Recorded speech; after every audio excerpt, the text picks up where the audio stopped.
Hey guys, I'm back for viewer questions video number 2. This one is dealing with two questions. One from Crystals and Pentacles, and the other from MythTakenForAStory. I love that URL. It makes me smile. Both dealing with spell creation. So Crystals and Pentacles asked, how do you go about making a spell? It's a very good question, a good opportunity for a tutorial, which I've actually spoken about before. It was featured in part of, if you'll all remember, the Sisters Grimoire, which I co-wrote with the incomparable Anna Zollinger. It's now available on Amazon if you want to go and get it. So this is more or less word for word how we explain things for my way of doing stuff in the book. Mind you, all of this is my way of doing things. It's my preferred methods, my preferred materials to work with. Your experience and preferences, of course, will vary. Okay, so when I start to create a spell, I begin with the concept. I think about what do I want to accomplish, what do I want the spell to do. That's the most important thing to start off with, because if you don't have a good focused intent, it's very difficult to get a spell to work properly. You also want to think about what's the time frame involved, how quickly do you want it to work, who or what is the target, if there is one. Is this a general spell? Is it a spell for yourself? Is it for a loved one? Is it for a stranger? Is it more nebulous than that? Is the general idea of the spell very nebulous? Is it just I want to create good things, or do I want to draw in money, or is it very specific? I want to raise at my job. I want this ailment to be healed in my in my loved one. I want this specific effect to happen. Is it meant to happen just once, or is this a long-term thing? Is it supposed to work gradually, or do you want the effect to be very immediate? You need to lay all this stuff down and get that kind of set down, and that will help you frame the spell and decide where you want it to go and exactly what you want it to do. Personally, I tend to time my magical workings with the lunar cycle, but that is just me. I'm very connected to lunar magic. You can see I always wear my moonstone. I'm usually wearing more, but it's just the two today. For the empowerment of the spell and my own way of making sure that my personal power is at the proper temperature, I guess, if you will, for the type of spell that I want to do. You don't have to time your magic to any lunar, solar, planetary, celestial cycle if you don't want to. That's just my personal preference, and I find that it's easier, but again, your experience may vary. So once I have the particulars set down as to what I want it to do, how quickly I want it to work, and where the spell is targeted, I start figuring out how I want to go about accomplishing the goal, the intent of the spell. Usually, and again, this is just me, you all know, I go straight to my herb cabinet and go, okay, I need this, and this, and this, and this.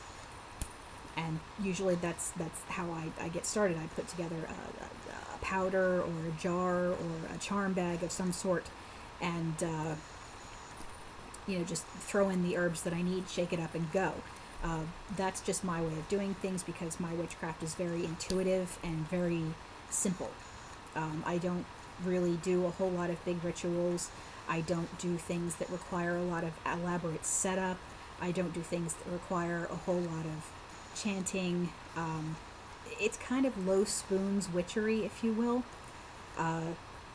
Not super low spoons, but enough that it's like, okay, I really don't want to have to worry about a whole lot of setup and clear away, just to do a spell. If it's something very big, that may change. But even in some of the larger rituals that I've done, 90% of the work was literally just in the planning and getting it all set down of, okay, here's what we're going to do, and this is going to happen then, and this is what we're going to say, and all that. And so but I don't do that very much because it's a lot of effort, and I don't find it worth my time to do that every single time I want to cast a spell.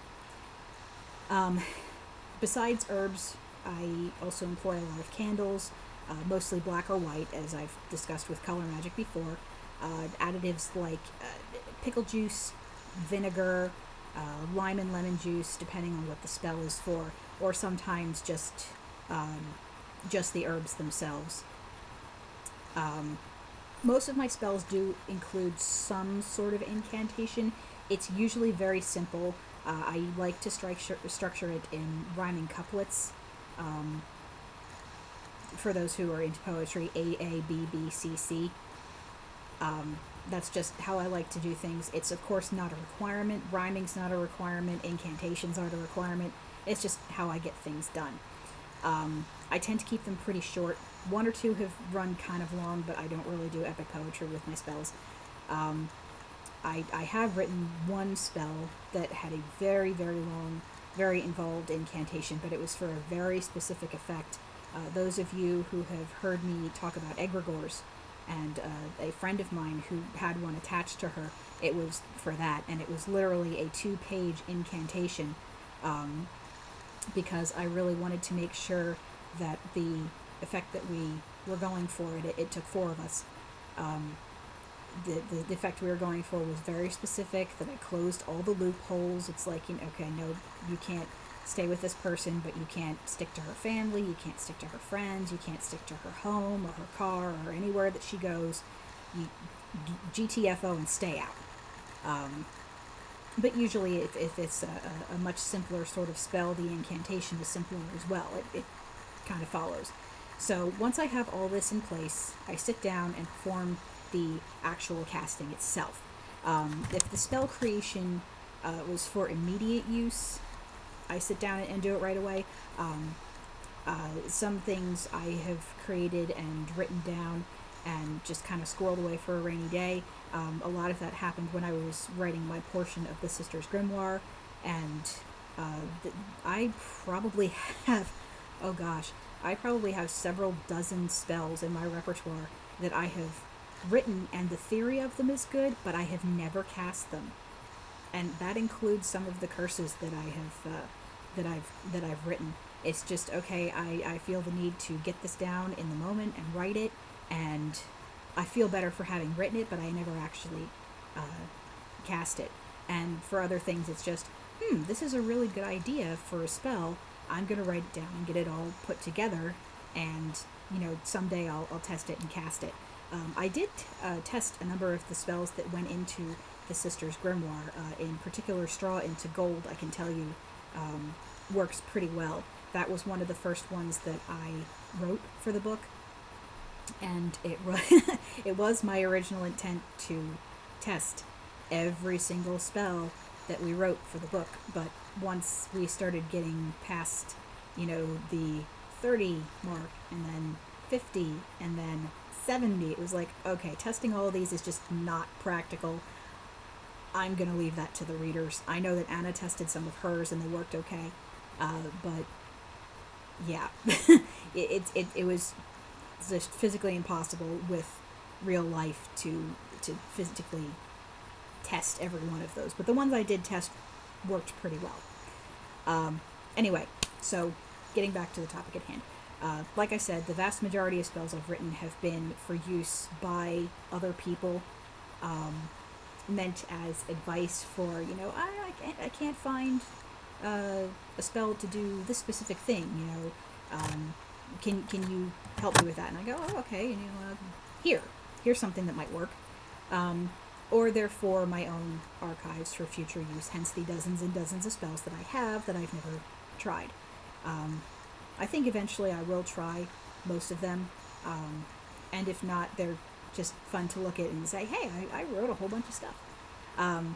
Anyway, so let's go ahead and break this down into steps, and I'm going to include these in the description below, just so you guys have a quick reference, because I know I'm yammering on and on. So, it's a 10-step process.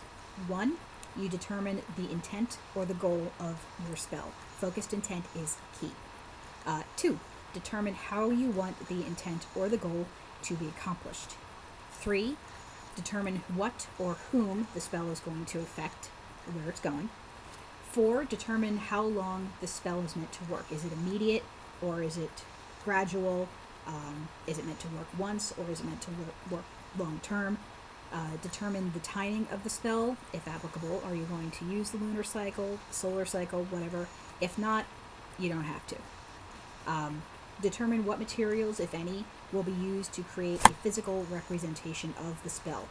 Some people work with just the incantation, and some people use, just, and there's the spell. Some people would rather have a physical object. Determine the words, if any, that are... Sorry, Penny is being loud. Which are going to empower the spell. Again, you can use an incantation if you want, but it's not required.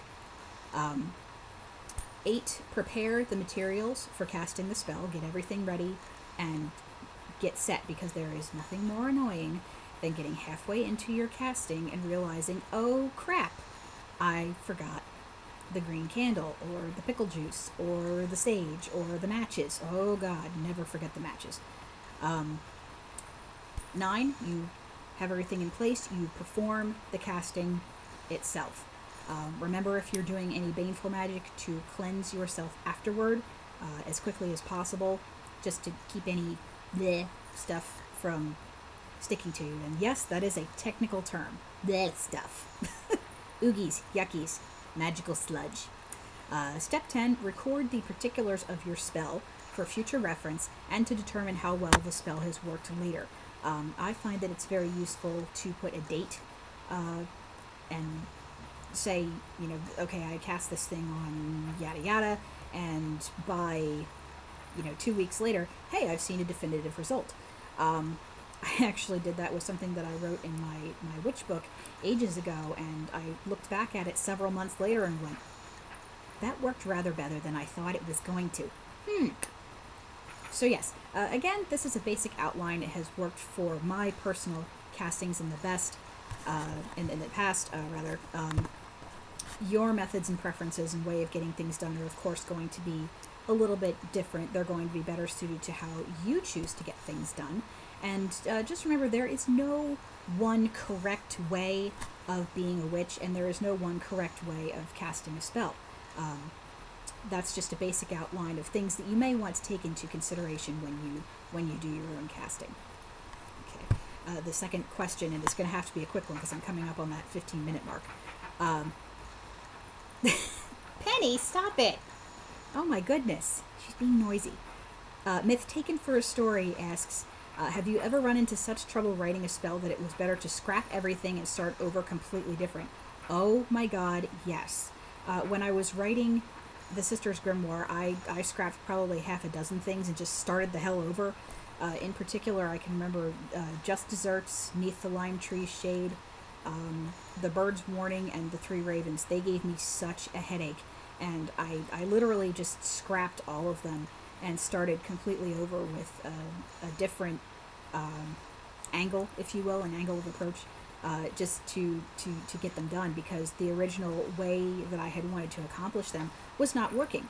So yes, absolutely, if you feel that when you're writing a spell things just aren't coming together, or you find that you don't have a component that you want, or you can't really figure out how to make it work, scrap it.